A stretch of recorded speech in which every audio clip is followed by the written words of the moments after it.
जय हिंद दोस्तों। अब हम क्वेश्चन नंबर 7 को सॉल्व करेंगे, जो कि दिया गया है कि एक समकोण त्रिभुज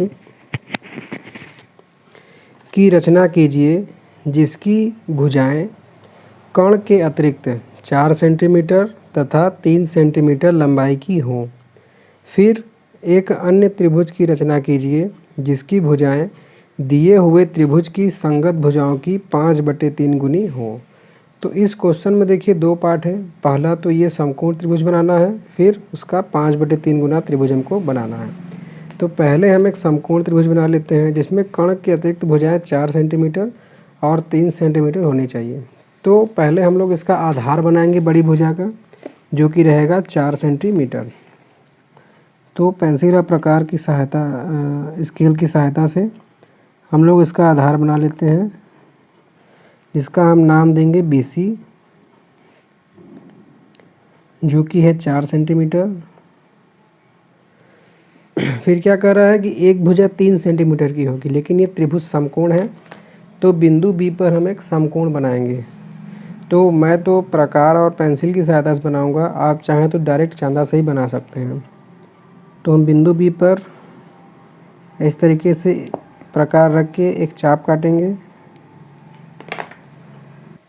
तो ये हम लोगों ने चाप काटा। फिर यहाँ से जो पहला कट करेंगे ये होगा 60 डिग्री का। फिर उसके बाद जो दूसरा कट करेंगे वो होगा 120 डिग्री का। अब इन दोनों के बीच में हमें कट करेंगे, जो कि 60 और 120 का आधा होगा, मतलब कि 90 डिग्री का। और इसको हम बिंदु B से मिला देते हैं।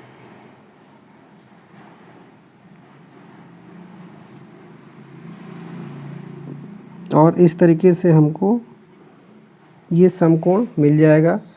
ये रेखा जहाँ तक जा रही है इसको हम मान लेते हैं कि ये है Y, CBY हो गया ये। अब क्योंकि हमको 3 सेंटीमीटर तक की रेखा लेनी है दूसरी भुजा, तो स्केल से हम 3 सेंटीमीटर नाप लेंगे और उसको नापने के बाद बिंदु B पर रख कर एक सिंपली सा कट लगा देंगे और उस कट को बिंदु C से हम मिला देंगे।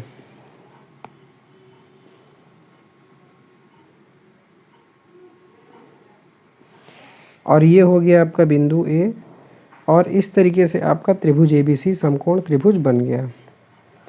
अब जैसा कि अगले स्टेप में हमें इस प्राप्त त्रिभुज का 5/3 गुना त्रिभुज बनाना है, तो उसके लिए बिंदु B से हम एक न्यून कोण बनाएंगे, जो कि आप अपनी इच्छा अनुसार कोई भी ले सकते हैं।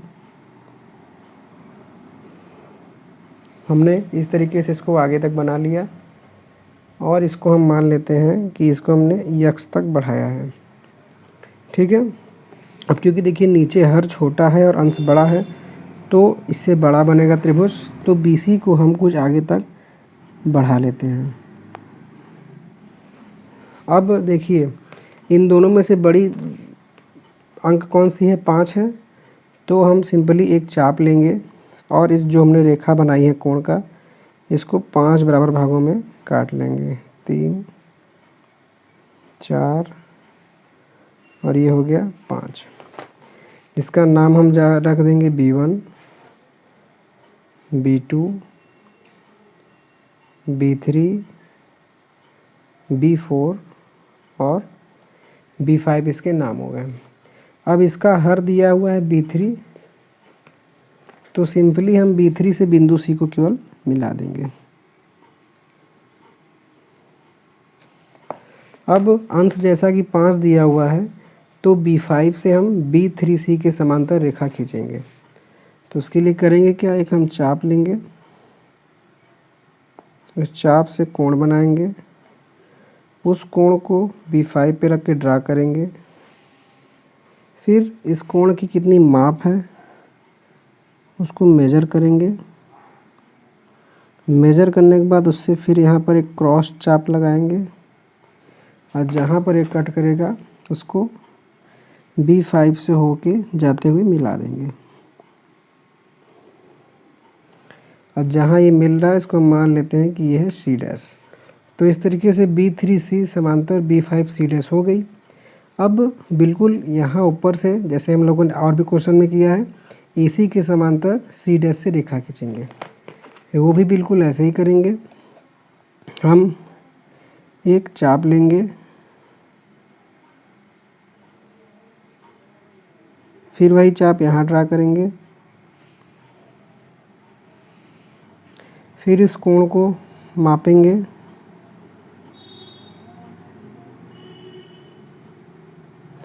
और वही कोण रख के यहाँ मापेंगे, कट करेंगे, और कट करने के बाद C डैश से होकर जाते हुए इस रेखा को ड्रा कर देंगे।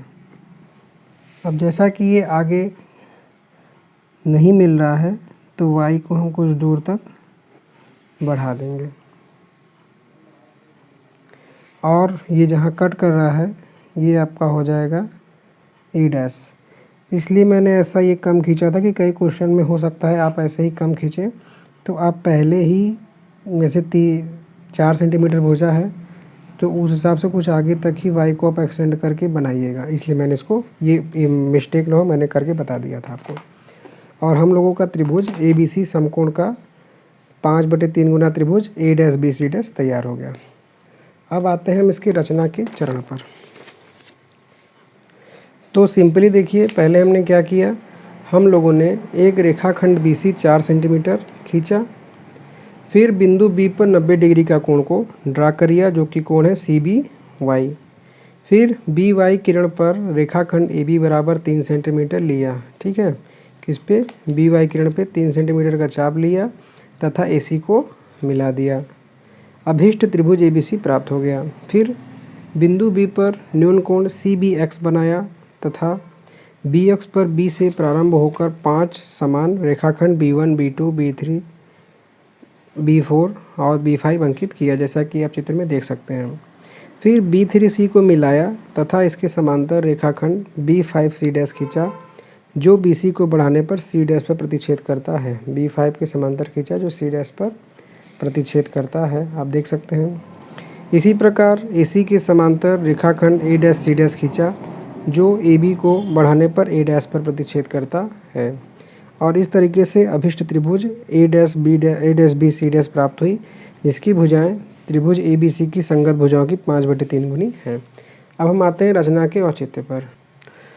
अब रचना के औचित्य की बात करें तो बिल्कुल सभी क्वेश्चन की तरह ही है, तो हेडिंग डाल लीजिए रचना का औचित्य। तो जैसा कि हम देख रहे हैं यहाँ पर क्या है कि A डैश C डैश समांतर है AC के, तो इसलिए यहाँ क्या हो जाएगा, त्रिभुज A dash B C dash समरूप हो जाएगा त्रिभुज ABC के।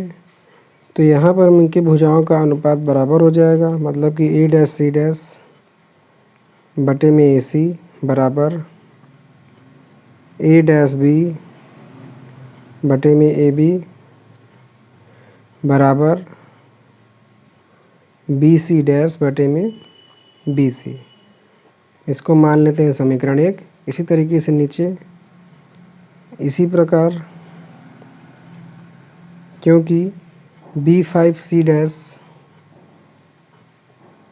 समांतर है B3C डैश के, तो इसलिए यहाँ पर भुजाओं का अनुपात भी बराबर हो जाएगा, मतलब कि BC डैश बटे में BC।